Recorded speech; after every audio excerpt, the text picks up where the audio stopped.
હર હર મહાદેવ। તમે કોઈ સાધુને ભોજન માટે આમંત્રણ આપો અને એ સાધુ તમારી પાસે એવી શરત મૂકે કે હું તારે ત્યાં ભોજન કરીશ, પણ તારા દીકરાના માંસપિંડ બનાવેલું માંસનું હું ભોજન કરીશ તારા હાથેથી રાંધીને, તો તમે શું કરો? તો મિત્રો ચાલો આપને હવે આગળ વધીએ। તો મિત્રો અમારી ચેનલને સબસ્ક્રાઈબ કરો અને બેલ બટન જરૂર દબાવજો। પૂર્વે સિંધુ દેશમાં ધર્મજ્ઞ વૃદ્ધ તથા પુત્રહીન કુમુદ નામનો રાજા હતો। તેની સર્વલક્ષણ પૂર્ણ પતિ ભક્તિપરાયણ મનોરથ ચંદ્રલેખા નામની પત્ની હતી। રાજાએ પુત્ર પ્રાપ્તિ માટે વ્રતો, દાનો તથા યજ્ઞો વડે ભગવાન શ્રી શંકરની આરાધના કીધી। શંકર ભગવાનની કૃપાથી રાજાને ત્યાં પુત્રનો જન્મ થાય છે। કુમુદ રાજા ધર્મપરાયણ તથા બ્રાહ્મણોની સેવામાં તત્પર છે। તેનો પુત્ર 8 વર્ષનો થયો તે પણ વેદશાસ્ત્રનો અભ્યાસ કર્યો। આ સમયે રાજાના ભાયાતો એ ભેગા મળીને કુમુદ રાજાની નગરને ચારે તરફથી ઘેરી લીધું। કુમુદ રાજા એમ વિચારે છે કે આમાં મોટું પાપ છે। પોતાનું રાજ્ય છોડીને રાજા, પુત્ર અને પોતાની પત્ની સહિત તે રાજા ચ્યવન ઋષિના તપોવનમાં ચાલ્યા જાય છે। ઋષિ બોલ્યા, પાપોને દૂર કરનારી તાપી નદી છે તે પ્રદેશ અને તે વનમાં તમે જાઓ। કુમુદ રાજા પોતાના પરિવાર સાથે અહીં આવીને રહે છે। તે સમયે ભગવાન શંકર કુમુદ રાજાની પરીક્ષા લેવા વનમાં સાધુના વેશમાં આવ્યા। કુમુદ રાજા સાધુને પોતાના ઘરે જમવાનું આમંત્રણ આપે છે।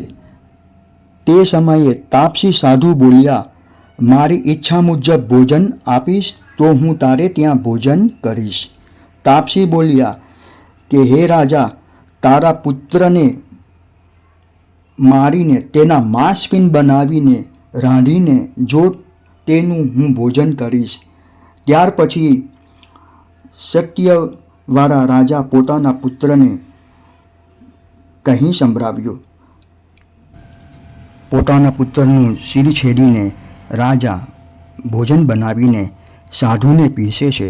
તે સમયે પાર્વતીપતિ શંકર ભગવાન પ્રસન્ન થઈને વરદાન આપે છે। વૈશાખ માસની યુગાદી તિથિ અક્ષય તૃતીયના દિવસે અખાત તીજ જે પુરુષ પાપને હરનાર શ્રી અતવયેશ્વરના દર્શન કરે છે તે દેવગણોની સ્તુતિ કરતો પોતાની અસંખ્ય પેઢીઓ સહિત બ્રહ્મલોકમાં જાય છે। જે પુરુષ વૈશાખ સુધી અખાત તીજના દિવસે અહીં કુંભનું દાન કરે છે તે પોતાના ત્રણેય પક્ષના પુરુષોનો ઉદ્ધાર જરૂર થાય છે। આ મંદિર અત્યારે હાલ હાટકેશ્વર મહાદેવના મંદિર તરીકે પ્રખ્યાત છે। આ મંદિર આવેલું છે અડાજણ ગામ, સોનાની ટેકરી, સુરત શહેરમાં આવેલું છે। મંદિરની બાજુમાં જ મા બહુચરાજીનું પણ મંદિર આવેલું છે। તો ચાલો મિત્રો હવે આપના મા બહુચરાજીના દર્શન કરીને આગળ વધીએ।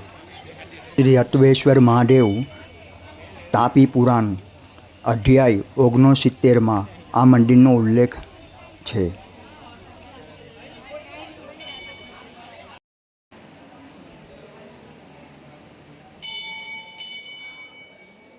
જો મિત્રો તમને આ અમારો વિડીયો પસંદ આવે તો અમારી આ ચેનલને સબસ્ક્રાઈબ કરજો અને બેલ બટન જરૂર દબાવજો। અમારી આ ચેનલનું નામ છે તાપી પુરાણ ગુજરાત દર્શન।